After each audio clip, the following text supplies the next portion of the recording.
On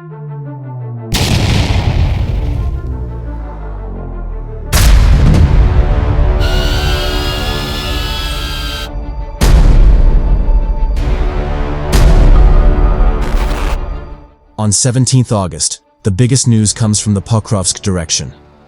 The Azov Army Corps has taken up full operational control over stabilizing the Russian breakthrough at Pokrovsk.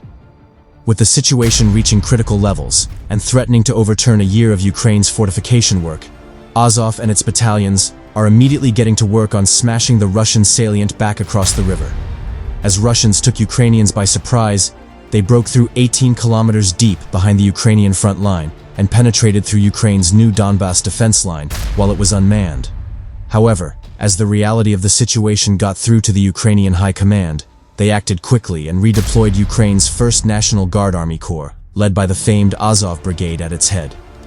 The Russian salient is deep but narrow, enough so that it could be pincered, cut off from reinforcements, and destroyed if the Azov Corps was up to the task.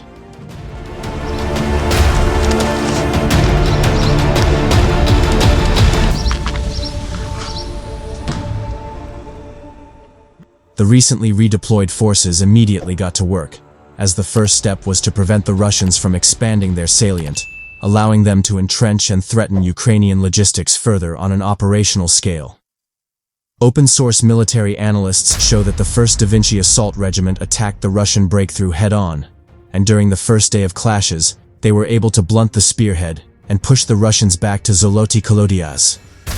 Recent reports from various Russian, Ukrainian, and Western military analysts now show that they conducted a follow-up operation the next day and pushed Russians out of the settlement and are overrunning Russian positions up to 4 kilometers below, recapturing the new Donbas defense line in the process. Further south along the thin Russian salient, elements of the Azov Brigade launched rapid counterattacks on the Russians' left flank, as the 93rd Mechanized Brigade assaulted the Russians from the east.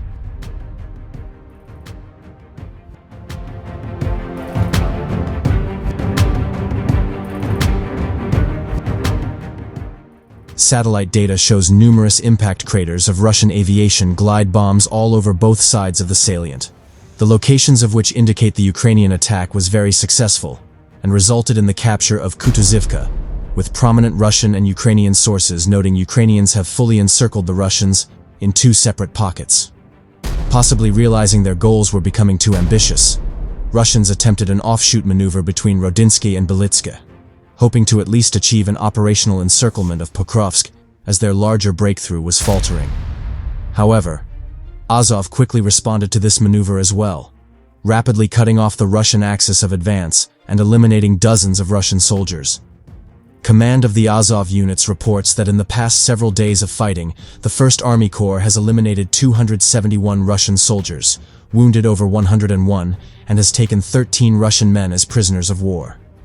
Geolocated combat footage shows Ukrainian drones dropping grenades on Russian soldiers in fields and captured Ukrainian-made fortifications, fiber optic FPVs eliminating Russians in houses and around the settlements, and 4 young Russian men having been taken prisoner after immediately surrendering to Ukrainian forces once the counterattacks commenced.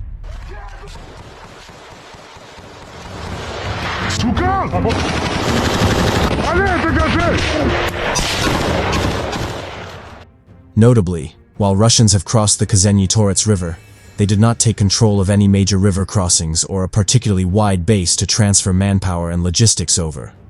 Therefore, Russian sources report that Ukraine's highly mobile drone detachments have now focused their fire on the base of the Russian salient at the river. Russian analysts note they have completely lost control over this area, as Ukrainians have now officially and effectively cut off the Russian breakthrough through drone fire control, without having to expend any manpower to conduct a physical counterattack. Notably, Ukrainians were then able to physically move into Nikhanarivka and Nova Sakova, with the rest of the area being returned to the gray zone and under tight Ukrainian drone control.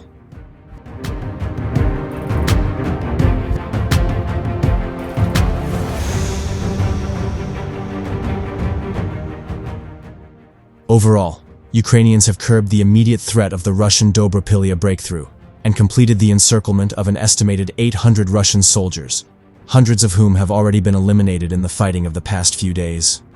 The Azov Army Corps' decisive actions have been highly successful, blunting the Russian spearhead, pushing Russian forces away from critical supply lines, dismantling additional attempts to branch out, encircling Russians in several pockets with little cover to hide, and most importantly, clearing Russians out of the new Donbass defense line, eliminating the operational level threat posed by the Russian salient only days earlier. Now Ukrainians are poised to finish the job, to completely destroy what remains of the already brutalized Russian soldiers.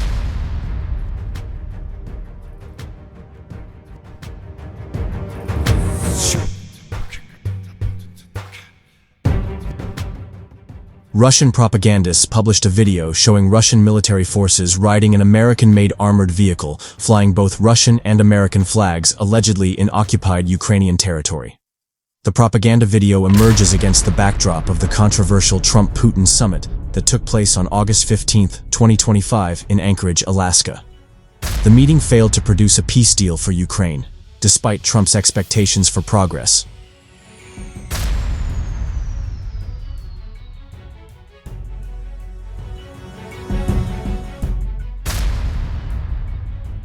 The footage shows what was described as a trophy American M113 armored personnel carrier adorned with flags from both nations.